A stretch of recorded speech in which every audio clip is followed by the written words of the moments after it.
Hi everyone, so today I'm really excited to do a tag, and I was tagged by Tea and Crumbs, and thank you so much for tagging me. I'm really excited to do this tag. It sounds like something that will be a lot of fun to do, and I can't wait to share with all of you. So let's start. The first question is, find one book that contains letters O, N, and E in the title. So this actually turned out to be really easy, and my book is The Bone Season by Samantha Shannon, and look, O and E all in one word. I think that deserves bonus points. Yes. The second prompt / question is, find two classics with 200 pages or more. I also was able to do this one pretty easily, I think. My two books are, first of all, 1984 by George Orwell, which I actually have not read, but I've had this for a while and I need to read it. So it'll probably appear on my TBR someday. And I think it has 326 pages. The second classic is Sherlock Holmes, and this is volume 1. Now, this is it might be considered a cheat, but I don't consider it a cheat. And that is because it involves a bunch of short stories, but I have read it all and I enjoy it so much. And I hope that you guys will read this book. And yeah, this book is 1,059 pages. Yeah! Alright, so the next question prompt is, find 3 books written by an author with the letter T at the beginning or end of their first, middle, or last name.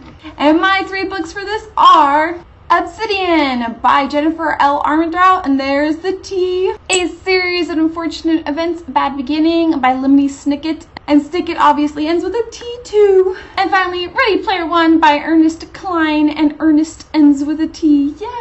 So I completed that one. The next prompt question is, find 4 books with 400 pages or more, and this was also pretty easy for me. I have some quite sizable books on my bookshelf, so my 4 are The Girl with the Dragon Tattoo by Stieg Larsson, and this has 644 pages. This series is amazing. I wish that the author hadn't died before he could have completed the series, so it's only a trilogy, but I love this series. It's not appropriate for everyone, especially not younger people, but it is amazing. We have Guns, Germs, and Steel by Jared Diamond, which is 440 pages. I have not read this whole book, but I've read part of it. It's one of those things that you read over time. I love anthropology, and this is an excellent nonfiction book about how civilization developed the way it was. While some people are very advanced, others aren't. Why certain people got some resources and others didn't.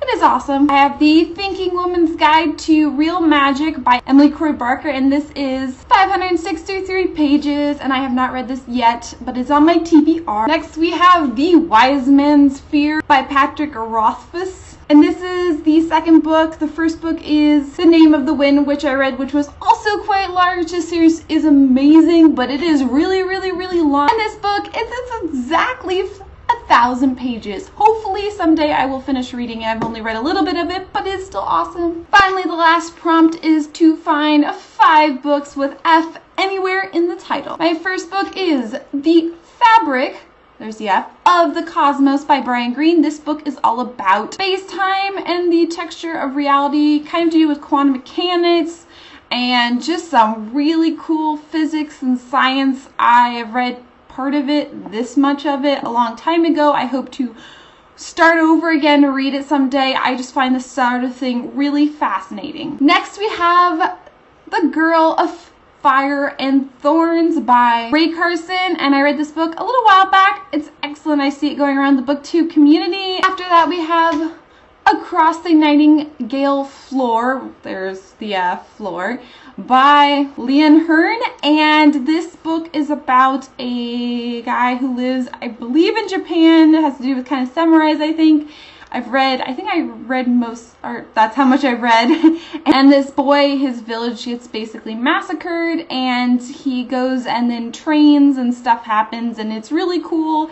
And if you like this sort of genre or interested in Japanese history, this is a fiction book, but it is excellent. After that, we have Faceless Killers by Henning Mankell, and this is a foreign book. I believe the author is Swedish. I really enjoy Swedish authors, especially their psychological thrillers and books about murdering, and this book I have not finished. It was a little slow, but was very good, and it's about killer, if you can't imagine. Hey, we have The Beloved City of Fallen Angels, and there's the F, and this is by Cassandra Clare, and everyone loves this series. And I did finish this book, I believe, but I have not picked up the last book that is out right now. Obviously, there's another book after that. And that completes this tag. I hope you enjoyed seeing what was on my shelves and seeing me do this tag. I had a lot of fun, and I can't wait to tag some of you, so here I go. First, I tag Miranda at Books 101. She does a lot of tags. You all probably know her and are subscribed to her. She is amazing, and I always enjoy watching her videos and enjoying her interpretation of tags. So if you haven't done this tag, please do it. I tag you. Second, we have someone that I recently found on BookTube, or they found me, and that is Books in Pain, and she just talks about different books. I think she does a couple different tags and discussions, and I think she's pretty recent, so please go check out her BookTube channel. I will link it below, and I tag you. And finally, I tag Cassie Von Shea. I know you're kind of busy, so if you don't have time, I understand, but please try this tag. If you haven't already done it, it is awesome fun and a chance to look through your bookshelves at books you might have not looked at for a while. So anyways, I hope you guys all enjoyed this tag, and I will see you later. Bye!